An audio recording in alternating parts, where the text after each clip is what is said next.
Buenos días, honorables miembros de la Comisión Interamericana de Derechos Humanos.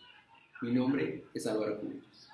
Mi nombre es María Paula Castellanos. Y el día de hoy comparecemos ante ustedes como representantes de víctimas para el caso Natalia Rodríguez contra la República de Altagracia. Nuestros argumentos están divididos en dos. Los primeros, que son los preliminares, serán expuestos por Álvaro, mientras que los que son de fondo los presentaré yo.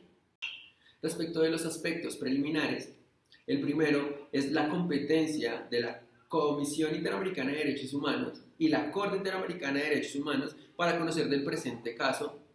en razón del artículo 62.3 de la Convención Americana de Derechos Humanos en los siguientes términos. El primero, en razón de la persona. Por cuanto el Estado de Altagracia es miembro de la Convención Americana de Derechos Humanos. Y la víctima es la señora Natalia Rodríguez, quien es fácilmente determinable y es ciudadana del Estado de Altagracia.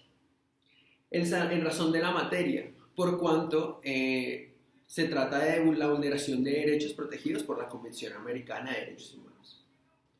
En razón del tiempo, por cuanto los hechos ocurrieron durante la vigencia de la Convención Americana de Derechos Humanos para el Estado de Altagracia, y por último, en razón del lugar, por cuanto los hechos ocurrieron dentro del territorio de Altagracia. El segundo aspecto preliminar que analizaremos es la competencia de la Comisión Interamericana de Derechos Humanos y de la Corte Interamericana de Derechos Humanos para conocer sobre asuntos de instrumentos diferentes a la Convención Americana de Derechos Humanos. Al respecto, hay que decir que la Comisión Americana de Derechos Humanos tiene competencia gracias al artículo 23 del reglamento de la Comisión Interamericana de Derechos Humanos, que faculta para que, entre otros instrumentos, se ocupe de asuntos específicamente del artículo 7º de la Convención de Belém do Pará, que es para prevenir, sancionar y erradicar la violencia contra la mujer. El tercer aspecto preliminar que analizaremos es la posibilidad que tiene la peticionaria, la señora Natalia Rodríguez, de no agotar los recursos internos de la República de Altagracia. Lo primero que hay que decir es que, de acuerdo con el artículo 46 de la Convención Americana de Derechos Humanos, es obligatorio para poder presentar una petición ante la Comisión Interamericana de Derechos Humanos que se agoten los recursos internos dentro del Estado. Ahora bien, el artículo 46.2 tiene unas excepciones con las cuales da permiso a que los peticionarios no agoten los recursos internos cuando, primero, no existan los recursos dentro del Estado para que sean específicamente para la protección de ese tipo de derecho vulnerado y que esté reconocido en la Convención Interamericana de Derechos Humanos. El segundo es que, si bien existen dentro del Estado los recursos para proteger un determinado derecho, esos recursos se vuelven o han sido impedidos para la víctima dentro del Estado. Y el tercero es que exista una demora injustificada por parte del Estado para solucionar el conflicto que presenta o que solicita el demandante o el peticionario. Ahora bien, con respecto a los problemas que nos planteamos de fondo, en general nos planteamos si tal vez la República de Altagracia era internacionalmente responsable por el incumplimiento de las obligaciones contenidas en el artículo 7 en sus numerales o literales D, F y G de la Convención Belém do Pará. Para iniciar, vamos a hablar sobre todo si la República de Altagracia finalmente adoptó o no adoptó aquellas medidas jurídicas para conminar al agresor o abstenerse de hostigar, intimidar o amenazar, dañar o poner en peligro la vida de la señora Natalia. Por esto, citamos en este momento a la Corte Interamericana de Derechos Humanos, quien ha dicho en diferentes sentencias que en los casos de violencia contra la mujer, las obligaciones genéricas que se establecen en estos artículos 8 o 25 de la Convención se complementan y se refuerzan entre ellos. Ahora bien, la Convención de Belém do Pará, en su artículo 7b, dice, digamos que para prevenir, lo que busca es prevenir, sancionar y erradicar la violencia contra la mujer. En este orden de ideas, entonces podemos decir que ante un acto de violencia contra la mujer, se resalta particularmente que las autoridades tienen un cargo o tienen una responsabilidad de llevar a cabo esta investigación que se lleva y que además sea de manera eficaz. Que además sea de manera eficaz.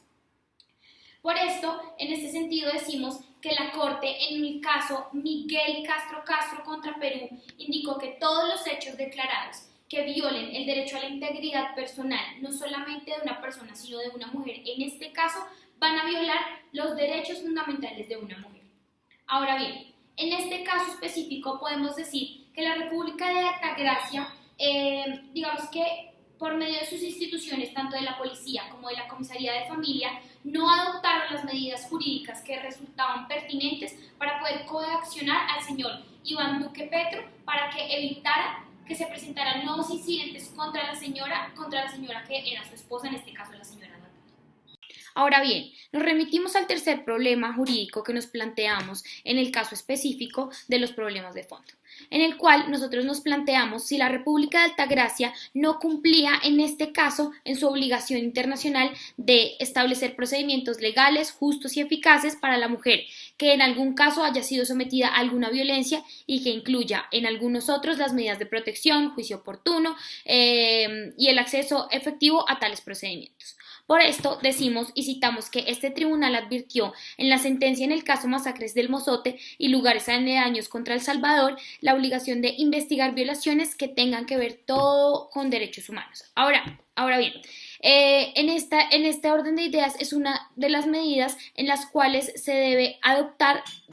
adoptar los estados para garantizar los derechos reconocidos de la convención a la cual Altagracia, pues digamos que se ha suscrito o de la cual Altagracia hace parte. Además, esta misma Corte también ha destacado la importancia del deber estatal de investigar, juzgar, sancionar todas aquellas violaciones sistemáticas o no de derechos humanos. En este orden de ideas, entonces, decimos que la obligación de garantizar los derechos reconocidos por el artículo 5.1 de la Convención Americana de Derechos Humanos implica también el deber por parte de los estados, entonces, de investigar, de investigar porque se hace de alguna manera necesaria e imperiosa esta prevención de la repetición de estos hechos que han sido dañosos. Si bien, como ya lo habíamos mencionado, los deberes de investigar, juzgar, sancionar son obligaciones de medio y no de resultado, quiere decir que estas obligaciones tienen sí o sí que ser asumidas por parte del Estado. Esto como un deber jurídico propio y no solamente como una simple formalidad o una gestión de intereses particulares que depende únicamente de la iniciativa procesal de la víctima. Entonces, en este caso concreto, podemos nosotros evidenciar que las entidades estatales a las que la señora Natalia acudió incumplieron con sus deberes contenidos en el artículo 1.1 de la Convención Americana de Derechos sobre el respeto a los derechos humanos. Por lo tanto, nosotros sí creemos que a pesar de las insistentes denuncias que fueron realizadas por parte de la peticionaria, nunca fueron atendidas y tampoco se tomaron las medidas necesarias para poder prevenir la continuación de estos hechos que se venían denunciando por parte de ella, así como tampoco se tomaron medidas de coacción, de protección, de reparación, que están contenidas en el artículo 7, literal F, de la Convención de Belém do Pará.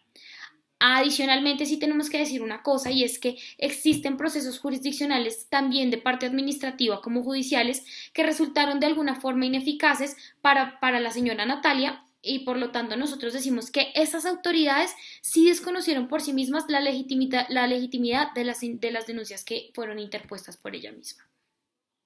Por lo anterior, nosotros consideramos pertinente seguir con el siguiente problema que nosotros nos planteamos, que fue el siguiente. Quisimos saber si también la República de Altagracia no cumplió con el caso específico